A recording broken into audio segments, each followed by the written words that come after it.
వస్త్రం తొరుగుతున్నాడు. ఇది ఒక రహస్యం. ఒకసారి మళ్ళీ మనం వాక్య భాగంలోకి వెళ్ళి పరిశీలన చేస్తే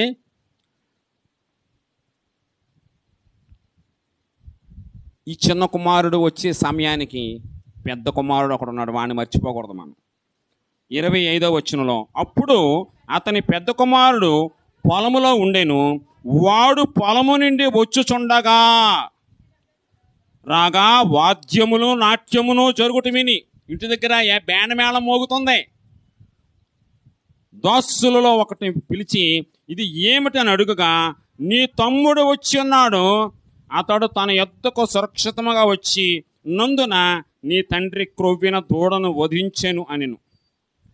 ఎప్పుడైతే తమ్ముడు వచ్చాడు అని చెప్పగానే అసలు విలన్ బయటకు వచ్చాడు.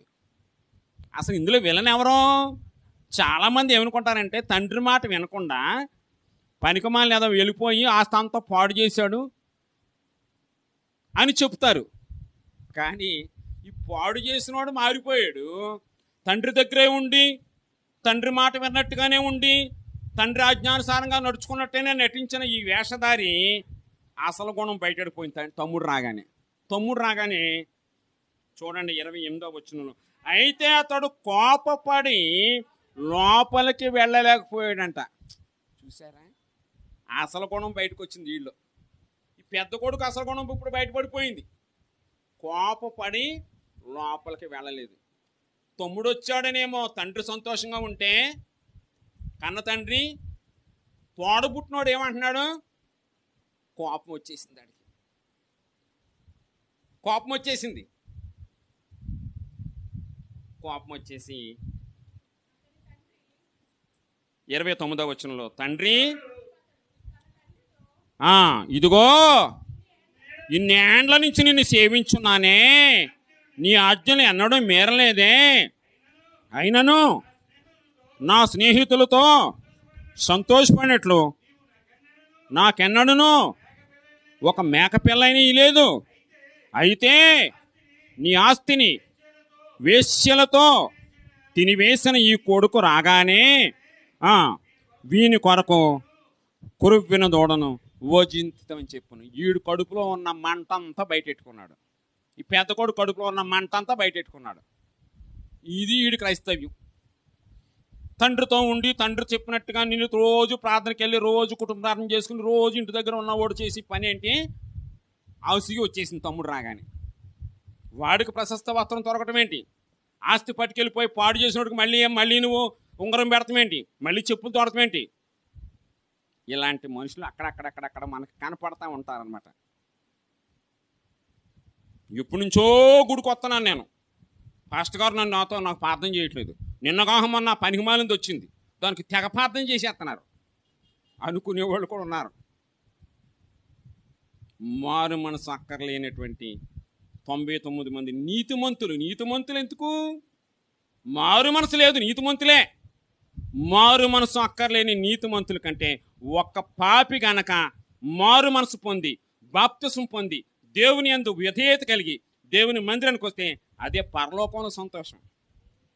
మనమేమనుకుంటామంటే క్రిస్మస్ పండగకి ఈస్టర్ పండగకి జనం ఎక్కువ వచ్చేసారనుకోండి, అయ్యి బాబోయ్ మా చర్చిలో ఈవేళ ఎంతమంది వచ్చేసారో భలే జరిగింది. మా క్రిస్మస్ అంటే ఆ పక్క వీధిలో ఉన్న పాస్టర్ గారి క్రిస్మస్ కంటే ఈ పక్క వీధిలో ఉన్న పాస్టర్ గారి క్రిస్మస్ కంటే మన క్రిస్మస్ అదిరిపోయిందని మనమే గొప్పలు చెప్పుకుంటూ ఉంటాం.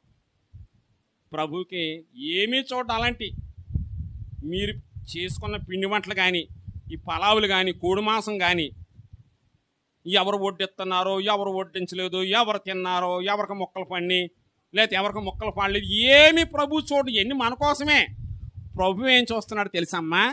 ఆయన యొక్క మాటలు విని ఆయన యొక్క ఆజ్ఞలు పాటించి నిజంగా పెద్ద కొడుకు లేక కాదు, మళ్ళీ ఎవరైతే హృదయాన్ని మార్చుకుని పాపాన్ని విడిచిపెట్టి దేవుని సన్నిధిలో ఒగ్గిపోయి తల ఉంచుకుని ప్రభు సన్నిధిలో నేను గోజాడతానన్న వాళ్ళ దగ్గరికి దేవుడు ఈరోజే నీ దగ్గరికి వస్తున్నాడు. వచ్చి నిన్ను ఆశ్చర్యకరమైన రీతిలో నిన్ను ఆశీర్వదించబోతున్నాడు. ఒక్కసారి దేవుడు ఆశీర్వదించడం మొదలు పెడితే ప్రశస్త వస్త్రాలు తొడిగేస్తాడు, నీకు బంగారు పొంగరాలు తొడిగేస్తాడు, చేతికి ఏం చేస్తాడు? చేతులకు బంగాకుండా తొడిగేస్తాడు, చక్కటి జోడు తొడుగుతాడు. అంటే దాని అర్థం ఏంటంటే నిన్ను ఎప్పుడు విడిచిపెట్టాడు. ఇంకా నీతోనే ఉంటాడు. నీ దగ్గర ఆస్తున్నా లేకపోయినా, నీ దగ్గర వ్యాపారం ఉన్నా లేకపోయినా, నీకు కూలి పని వచ్చినా లేకపోయినా, నువ్వు ఇల్లు కట్టుకున్నా లేకపోయినా, మీ అమ్మాయిలకి పెళ్లి సంబంధం కుదిరినా కుదరకపోయినా, ఏదైనా సరే నీకు ధైర్యం ఇస్తాడు, బలం ఇస్తాడు, శక్తి ఇస్తాడు. పరిశుద్ధాత్మ శక్తి చేత నిన్ను నా నడిపిస్తూ ఉంటాడు, ఆ చిన్న కుమారు నడిపించినట్టు. అలాంటి అనుభవంలోకి నువ్వు వెళ్ళాలంటే నువ్వు తప్పనిసరిగా దేవునికి విధేయతగా ఉండటం నేర్చుకోవాలి. దేవునికి ఎవరైతే విధేయతగా ఉన్నారో వాళ్ళ దగ్గరికే దేవుడు వస్తున్నాడు.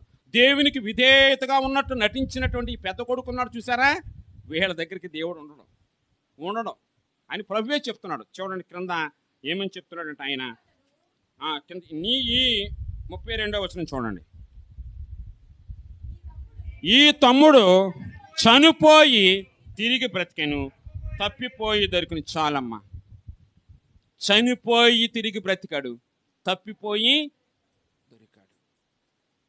తప్పిపోయినటువంటి మనలాంటి పాపుల కోసం, మనలాంటి దౌర్భాగ్యుల కోసం ప్రభు మనతో ఉన్నాడు.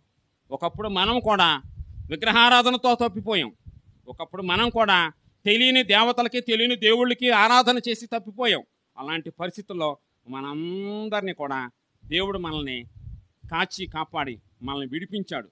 దేవుడు ఎవరిని కూడా పరలోకంలోకి చెవి పెట్టి మెలిపెట్టి లాక్కెళ్ళడంట. గుర్తుపెట్టుకోండి. చాలామంది తెలియక ఏమనుకుంటున్నారంటే, చాలామంది క్రైస్తవులు మత మార్పిడి చేస్తున్నాను, మతాన్ని మార్చేస్తున్నాను అని చాలామంది అనుకుంటున్నారు. ఇప్పుడు తెలియక ఎవరిని మతం మార్చరు, ఎవరిని మతం మార్చరు. ఒకవేళ మనం మతం మార్చాలనుకుంటే ఎవరికైనా వచ్చినట్టు వాళ్ళు మారలేరు. దేవుని ప్రేమే మారుస్తుంది. దేవుని ప్రేమ ఎంతో గొప్పదనమాట. ఆయన ప్రేమ ఎంత గొప్పదంటే, ఎలాంటి హృదయాన్ని అయినా ఆయన చూసి ఆ హృదయపు అంతర్భాగంలో ఉన్న వేదన, కన్నీళ్లు చూసి ప్రతిఫలం ఇస్తాడు. మనమైతే బాహ్య ప్రపంచంగా, భౌతికంగా చూస్తాం వ్యక్తిని. ఈ అమ్మాయి ఏంటి ఇప్పుడు రోడ్ల మీద బళ్ళ మీద తిరుగుతుందే, ఈ అమ్మాయి ప్రార్థనకు వస్తుంది ఏంటి అని అనుకుంటాం మనం. కానీ ప్రభు అదేం చూడడు. ప్రభు ఏం చేస్తున్నాడంటే, ఎవరైతే హృదయాన్ని మార్చుకుని, ఎవరైతే ప్రభు సన్నిధికి వచ్చి, ఎవరైతే దేవుని ఎదుట తన యొక్క పాపాలను ఒప్పుకొని, మళ్ళీ నేను ఎప్పుడూ పాపం చేయను అని ఎవరైతే తీర్మానం చేసుకుని ప్రభు సన్నిధిలో, అది అంతరాత్మలో జరిగే చర్య అనమాట. అది పైకి కనపడదు. ఒక వ్యక్తి మారు మనసు పొందినప్పుడు కానీ, ఒక వ్యక్తి హృదయం మార్చుకున్నప్పుడు కానీ మనకు బయటికి తెలియదు. బయటికి ఆ విషయం తెలియదు. ఆ విషయం హృదయంలో జరుగుతుంది. అంటే ఒక చెట్టు యొక్క వేరు ఎంత బలంగా తయారవుతుందో అలాగే ఒక వ్యక్తి యొక్క హృదయంలో ఒక బలమైనటువంటి నిర్ణయం కలుగుతుంది. నేను ఏమైనా సరే ప్రభువుని అంగీకరించాను, నేను ఇక నుంచి ఈ వాంతి చేసుకున్న ఈ పాపాన్ని విడిచిపెడుతున్నాను.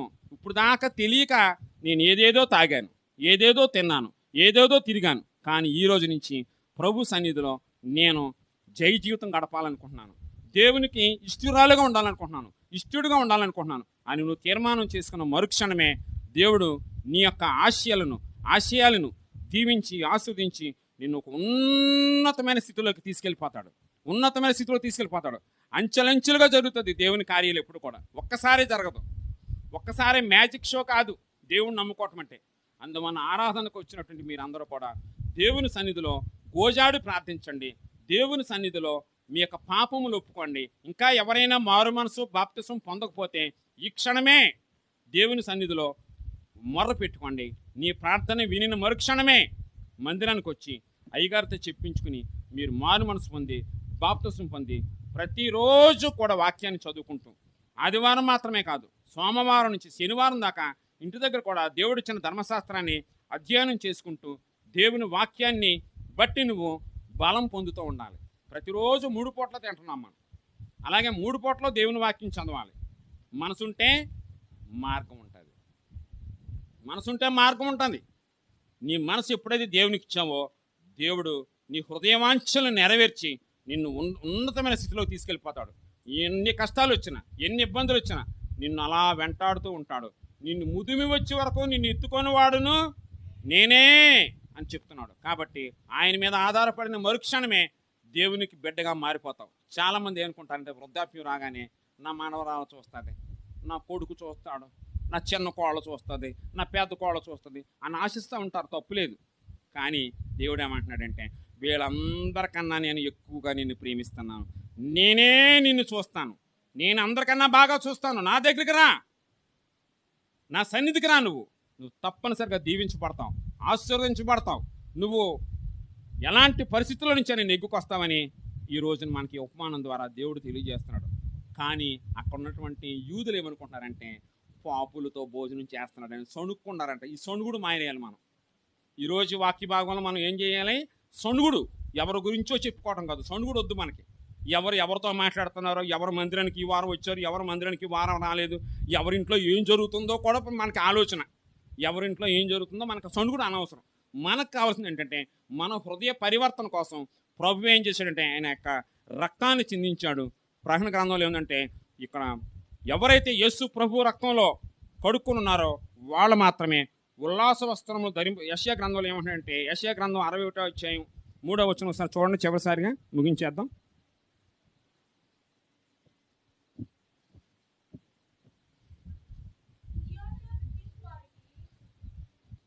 సియోనులో దుఃఖించే వారికి ఉల్లాస వస్త్రములు ధరింప చేయుటకు బూడిదకు ప్రతిగా పూదండను, దుఃఖమునకు ప్రతిగా ఆనంద తైలమును, భారభరితమైన ఆత్మకు ప్రతిగా స్తుతి వస్త్రమును వారికి ఇచ్చుటకు ఆయన నన్ను పంపి ఉన్నాడు అని యేసుక్రీస్తు వారి యొక్క ప్రవచనం చెప్తున్నాడు ఇక్కడ యెషయా ప్రవక్త.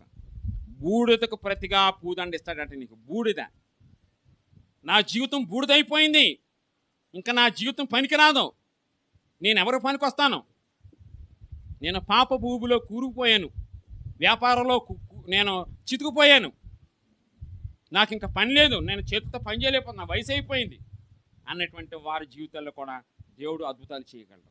బూడిదకు ప్రతిగా పూదండ.